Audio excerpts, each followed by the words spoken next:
Hey guys, Frank here, and today we're going to talk about this shot.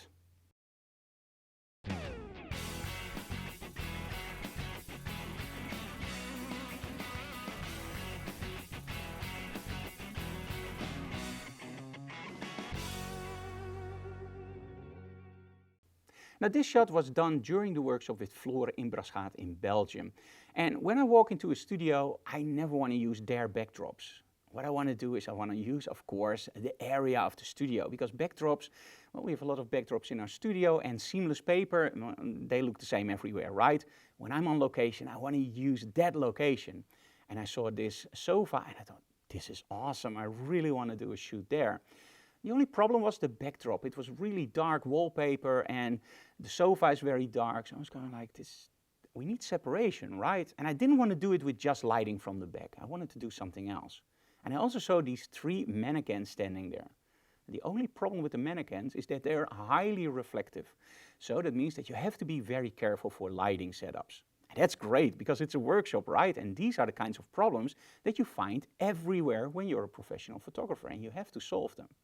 So the first choice is, of course, where do I place my lighting to make sure that my model is properly lit? And this is where the choice of your light modifier becomes really important.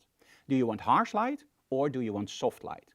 Well, in this case, I wanted soft light, but not too soft. And that means that I'm using a smaller softbox with 2 diffusion panels, because we want to make sure that the light is small, but as soft as possible. So we do that with 2 diffusion panels. We also want to make sure that the light doesn't spill over too much to the mannequins. So I'm using a grid inside the softbox. Now the grid steers the lights and makes sure that you don't have any lens flares from the side. In this case, not at all important, but it does steer the light very nicely towards the model. The other thing that's important is how is the softbox manufactured. Some softboxes will spread the light out like this. And that means that if you place it close to your model, it has a very nice wraparound effect. But if you place it further away, it also spreads out over a lot of the area. In this case, we didn't want this because then you also get a lot of reflections on the mannequins. So this is the perfect solution for our newest softbox, the Quickie from Giotto. What's in the name, right? It sets up really fast. Let's keep it at that. So the Quickie is really nice because 1, it's a very small softbox, but 2, it has a very nice form. So that means that it steers the light actually forwards instead of making it wider. Add to that the grid and you get a really nice pinpoint light source, which is awesome for a setup like this. Now, the other thing that you have to be careful for is how far do I want my light to fall on my model. In this case, I want the face to be properly lit, half body, and then on the feet, I just want a little bit of light.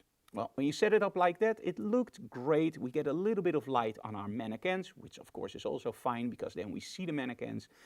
But in all essence, I still needed separation from the backdrop. The sofa still disappeared into the backdrop and you didn't see the mannequins.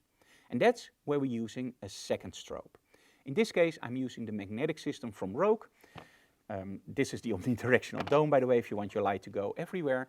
And this is just the gel holder. So really nice magnetic system. You just click it on your strobe and you're done. If you need a narrow beam of light, you can use a grid, or you can even use, how about that? You can use 2. So that's awesome. Wider light, so spreading it out, steering your light, and of course having a color in your light. So we experimented with the dome and with just the normal holder. We didn't use any grids in this case. And what we found out is that the lens flare was great if I placed the light just slightly in front of the mannequins. We still got enough of light spread on our mannequins to give it a nice red hue, but we don't have those big reflections that will just draw the viewer towards the reflection instead of course, the model. Now in this case, the final part of the set is of course choosing your angle. Now you have to be careful when choosing your angle. And I'm not going to say that these images are perfect, of course, far from, because hey, it's done during a workshop. But what you have to do is make sure that there's nothing growing out of your model's head. So in other words, if you're in a forest, well, a tree growing out of your model's head, that's something that's, well, it can happen, right? But just make sure that it grows out naturally. I never thought I would say something like this, a tree growing naturally out of your head, but you know what I mean, right? It has to look nice. But when there's only one tree, why should it grow out of your model's head, right? Just replace the model a little bit, because the tree replacing is a little bit more difficult. Now in this case with the mannequins, reordering the mannequins was really easy. So I choose my angle, and then we just move the mannequins to the place where I want it, take the shot. Choose another angle, and at that point just move the mannequins a little bit and take the shot. Now during the workshop we don't have time to do this a lot, so I didn't take a lot of different images, but just some images from different angles. Now we can talk about this a lot. Let's just go to the behind the scenes video.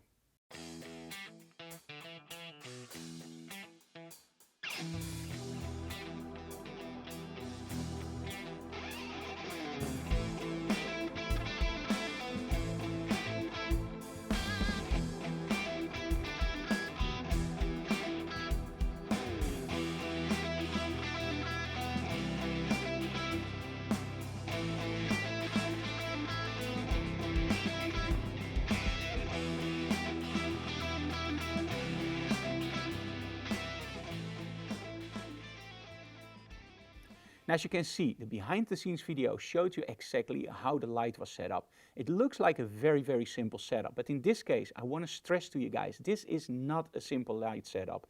This is a setup where you have to take care of light spillage from your main light, make sure that you hit enough of your model and the couch and the feet of your model, and make sure that you don't see those highly reflective mannequins in the back and still get separation from that red gel.